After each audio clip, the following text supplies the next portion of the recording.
My name is Samantha Avery, though nobody's called me anything but Sam since basic training. I was 33 years old the Christmas my father told me to get out of his house. I had flown home with a wooden cane, a left leg that ended below the knee, and a military duffel bag that still smelled like the desert base I sat at for months. I sat at his dinner table for exactly 40 minutes before he called me a burden. I left without raising my voice. The leg wasn't the thing that broke me. Neither were his sharp words. It was what my grandfather told me 3 days later, the moment he opened his door and saw my face standing in the freezing cold. For 10 long years, I had sent that family every single paycheck I earned. I thought I knew exactly where that money had gone. I was wrong about all of it.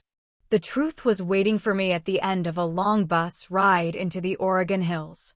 Welcome back to Revenge Stories, where we look at the quiet betrayals that happen inside ordinary families and the steady people who walk out of them whole.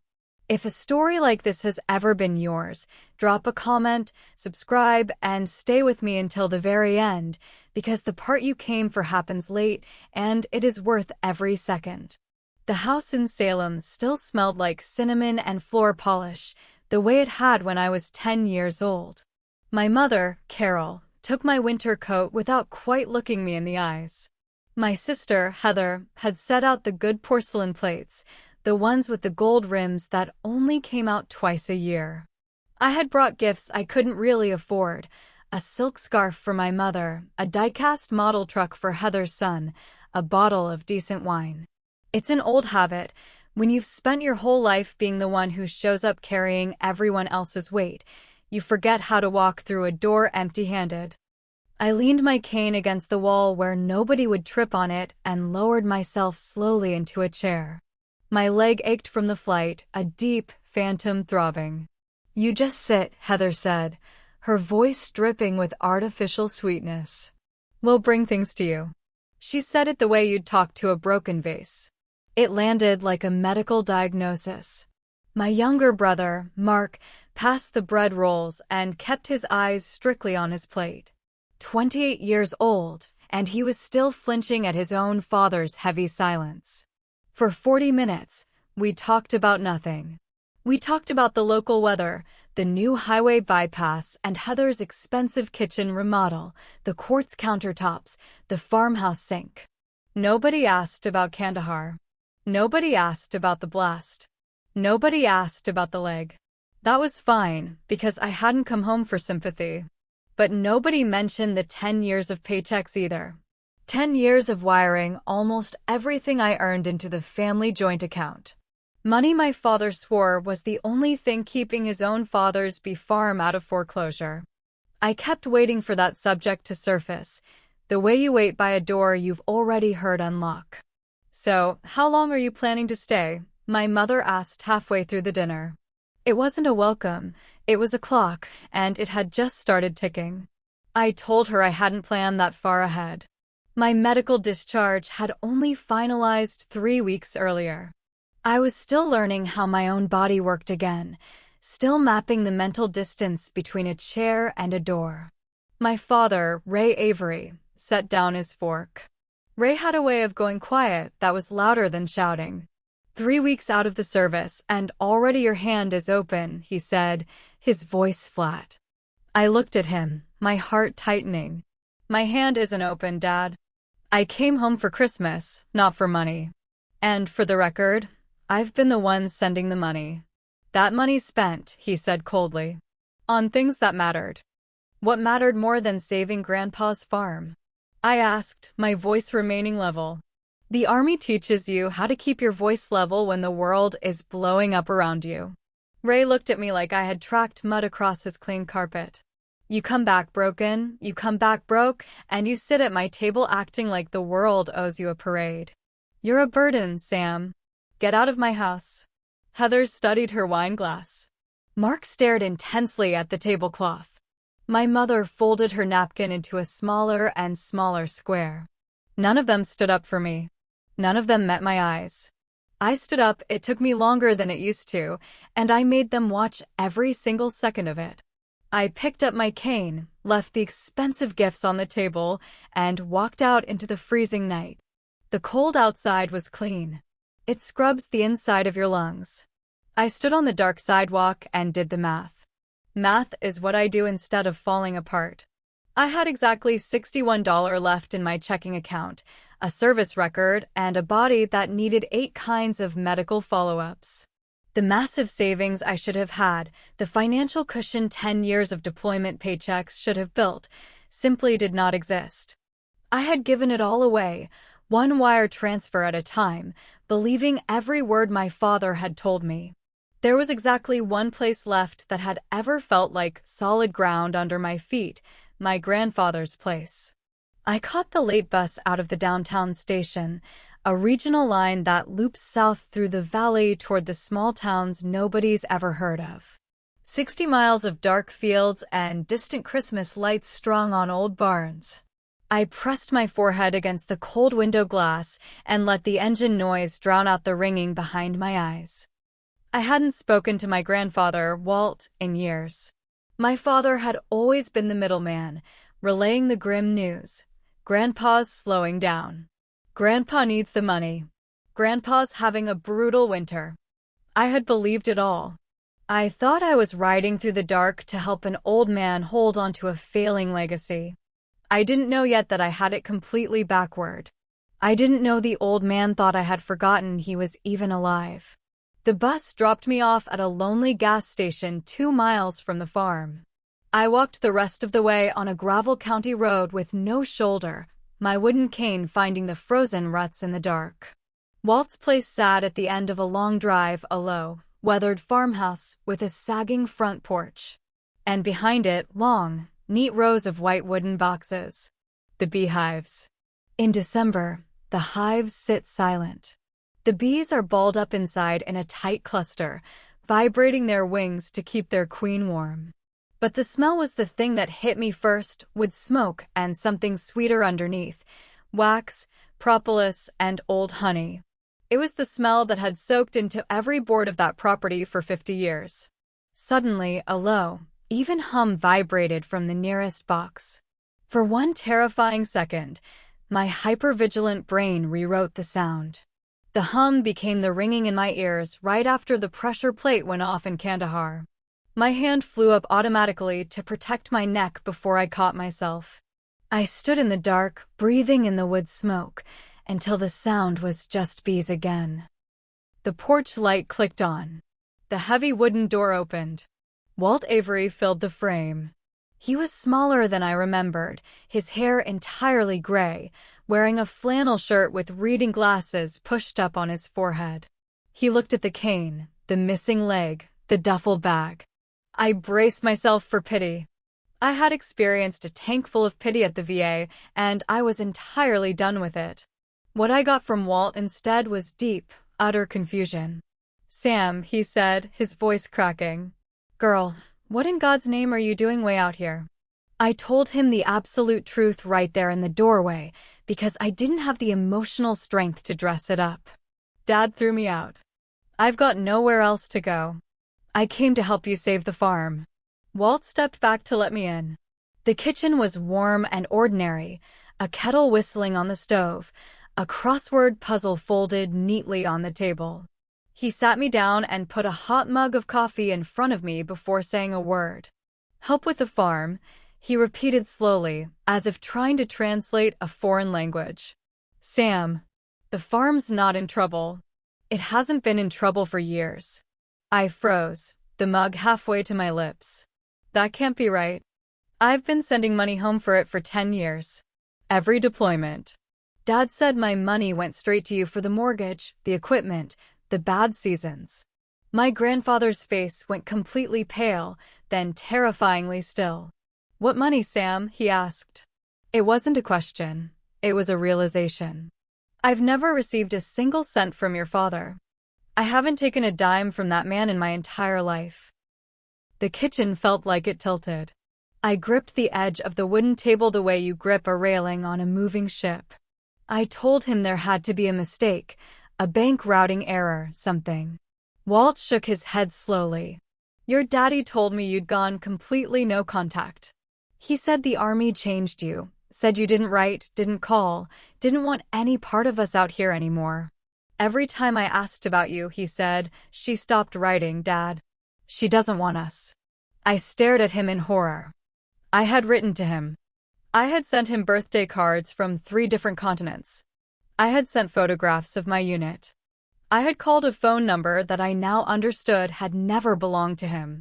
Somewhere between my deployment base and this warm kitchen, 10 years of my life had been systematically intercepted, drained, and spent. And the grandfather I thought I was rescuing had spent those same 10 years believing his oldest granddaughter had abandoned him to grow old alone. He put me in my father's old childhood bedroom. I lay awake under the spinning ceiling fan, doing a mental inventory. The house itself was physical proof against my father's lies. The roof was perfectly sound. The truck in the barn ran beautifully. The pantry was stocked to survive a siege. Walt owed absolutely nothing to anyone. He ran 35 healthy hives, sold premium honey at 2 local markets, and lived a small, comfortable, solvent life. There had never been a foreclosure. The money had simply never reached him. I wasn't lying there crying. I was lying there recalculating. Under the noise of my own racing thoughts was a question colder than the winter air. If I wasn't the heroic daughter who had saved the family farm, then who was I?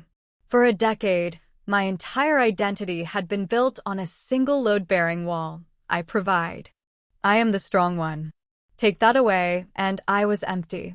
I had given a family that discarded me everything I owned, and I had done it gladly because being useful was the only way I knew how to be loved. I lay in that bed and realized I was going to have to learn an entirely different way to fight. In the morning, Walt didn't ask how I slept, which I deeply appreciated. He made eggs, set a fresh mug of coffee down, and looked out the window at the white boxes glazed with frost. You can stay, he said firmly. Not as charity. I'm 78, and my hands shake on cold mornings. I could use a second set of hands. I don't know the first thing about bees, Grandpa, I admitted. Nobody does until they do, he replied. Slow learners make the best beekeepers. You can't rush a hive. I asked him why he was offering this to me after 10 years of thinking I had abandoned him. He turned his coffee mug a quarter turn, an old man's habit. Because you got off a bus in the freezing cold and knocked on my door, Sam. That's more than your father has done in 6 years. Blood is just an accident, girl. Family is the people who answer when you call. He mentioned, almost in passing, that my younger brother Mark still came out to help on weekends sometimes, but only when Ray didn't know about it. It turned out Mark and I had that in common. We were both the kept quiet children. I agreed to stay through the winter. I meant it as a temporary stopgap, a place to heal before planning my exit. I didn't know I was agreeing to the very thing that would put my broken mind back together, board by board, sting by sting.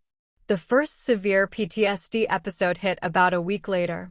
A delivery truck backfired on the distant county road at 4 in the morning. I woke up already on the floor, flat on my stomach, my heart hammering like a fist against a locked door. I didn't make a sound. You learn not to in the military. I just sat against the bed frame with my hands locked over the back of my neck until the dark stopped having sharp edges. Walt found me there at dawn. He didn't kneel down and tell me things were okay, because they weren't, and we both knew it. He didn't force me to talk about it. He just said, "Put your boots on, Sam.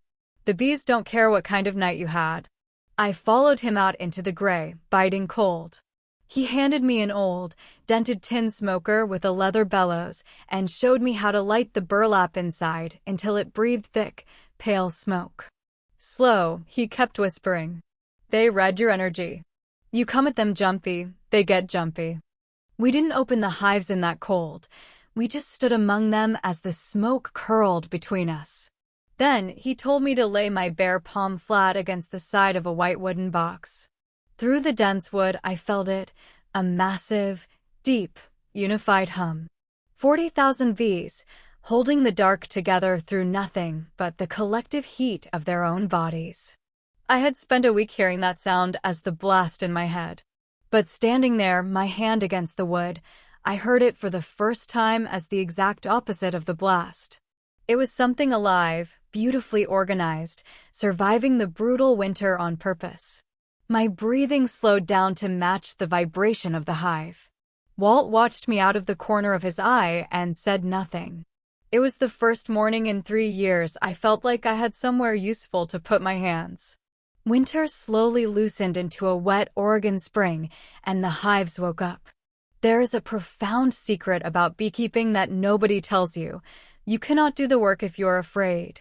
A hive can literally smell adrenaline. If you approach them with shaking hands and a racing heart, 50 of them will lift off the frame instantly to punish your mood. Walt taught me to slow my movements until my hands stopped feeling like weapons and became precise tools. "You're carrying all that war into my yard, Sam," he told me one sunny afternoon. "They feel it. Set it down at the front gate." It sounds like a cheesy greeting card, but it was the hardest physical discipline I had ever faced. Harder than basic training, because there was no drill sergeant yelling me through it. It was just me, the deep hum, and 1,000 small chances to panic. But the same trick that calmed the bees began to calm my mind. By April, I could perform a full hive inspection without wearing protective gloves, reading the frames like pages of a book. Brood here, honey stores there, the fat queen moving slowly across the comb. I wasn't completely fixed, but I had found the one place where staying calm wasn't an act, it was the whole job. Mark started showing up on Saturdays.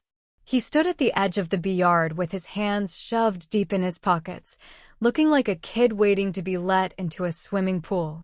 He tried to apologize for the Christmas dinner, but I handed him a metal hive tool instead of an apology. As we worked in silence, the truth about our family slowly spilled out of him. He talked about Heather's massive new house past the country club, her destination wedding that had cost a fortune, our father's new commercial truck, his fishing boat, and the sudden paying off of their second mortgage. I did the arithmetic. "Where did all that money come from?" I asked casually. Mark shrugged. "Dad always said he just had a really good year. He didn't know any better. He had been a teenager when I was overseas wiring everything into a black hole." I didn't say my suspicions out loud.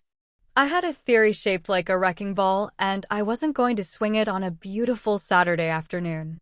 But that night, I sat at Walt's kitchen table and started writing down dates, wire transfers, and dollar amounts from memory. I was building a tactical case. The phone started ringing in May. My mother called first, her voice bright and careful. She asked how I was, if I was eating, if Grandpa was being a pain. Not one word about Christmas. Not one word about the leg. Then my father called twice, leaving voicemails that started warm and turned sour by the end. "Your grandfather's getting old, Sam. Someone responsible needs to be looking at his affairs." That word affairs sat in my ear like a splinter. Ray was only ever warm when he wanted something. I didn't call back. I asked Walt straight out if he had anything in writing about the property. He went into his back bedroom and returned with a worn, brown folder. The first thing he showed me stopped my breath. It was a stack of letters written in my father's handwriting over a decade, listing specific financial amounts, taking credit for, generously supporting Walt's farm, using my name to claim the family was helping. Ray had been laundering credit through his own father, building a paper image of himself as the perfect son while keeping every single dollar I sent. Beneath those letters was a stack of my own envelopes, the cards and photos I had mailed to Walt from deployment, returned to sender in my father's handwriting, marked refused. Ray had collected them to ensure Walt believed I had abandoned him. But at the very bottom of the folder was the document that changed the entire battlefield, a heavy legal paper dated 9 years ago. An irrevocable trust. Walt had put the land and the apiary into it the moment Ray first pressured him to sell. The trust named Walt as trustee and me as co-trustee. It contained an absolute clause. The property could never be sold, transferred, or developed without the explicit signature of every serving trustee. Which meant me. I did it quietly. By high summer, our hives produced more premium honey than 2 local farmers' markets could ever move. I did what I was trained to do with a surplus. I engineered a scaling plan. We pulled our first major honey extraction in July.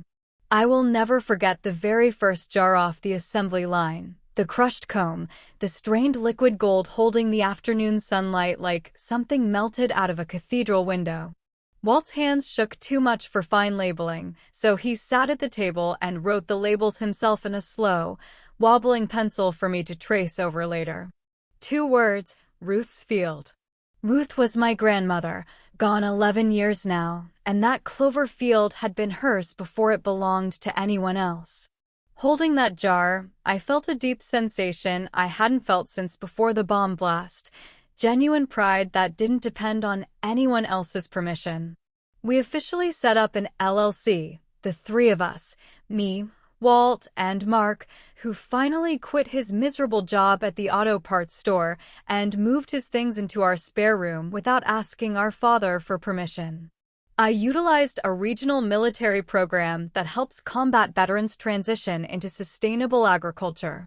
A local grocery co-op took our first pallet of honey on consignment. They called us back just 2 weeks later, urgently demanding 3 more pallets. My sister Heather unexpectedly drove out to the farm in September. Heather did not do gravel roads or dirt yards. She picked her way carefully across the property in pristine white sneakers, wrinkling her nose at the sight of the bees. She found me in the extraction shed, wearing a stained apron, sticky to my elbows. She claimed she had come to make peace, family to family. Then, she spent 10 minutes explaining why that peace required me to stop being difficult about Grandpa's estate. "Dad's in a really brutal financial spot, Sam," she said, looking at me with narrow eyes. "And honestly, after everything this family has done for you over the years, you could stand to be a little less selfish." I set down the heavy honey frame I was holding. I looked at her, keeping my voice perfectly calm. "What exactly has the family done for me, Heather?" She listed it without a single flicker of shame. "They took you in for Christmas dinner.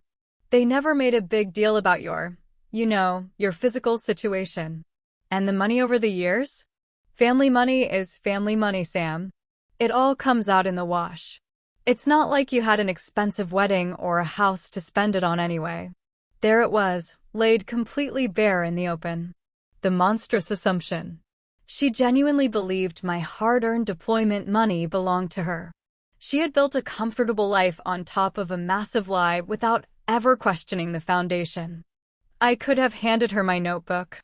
I could have shown her the exact receipts for her own wedding and her home down payment. I didn't. Some part of me understood. She was just a product of our father's manipulation. I simply told her the estate was not open for discussion, walked her back to her car, and watched her drive away confused. People always panic when you refuse to give them the explosive argument they came looking for.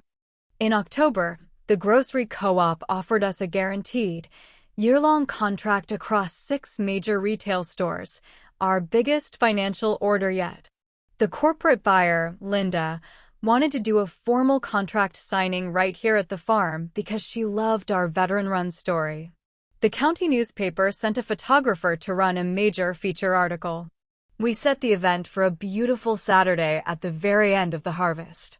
The farm looked like a picture calendar, hives heavy, the extraction shed humming, gold jars of Ruth's Field stacked in pyramids on every surface. I had arrived on this gravel road 11 months ago with $61 and a duffel bag.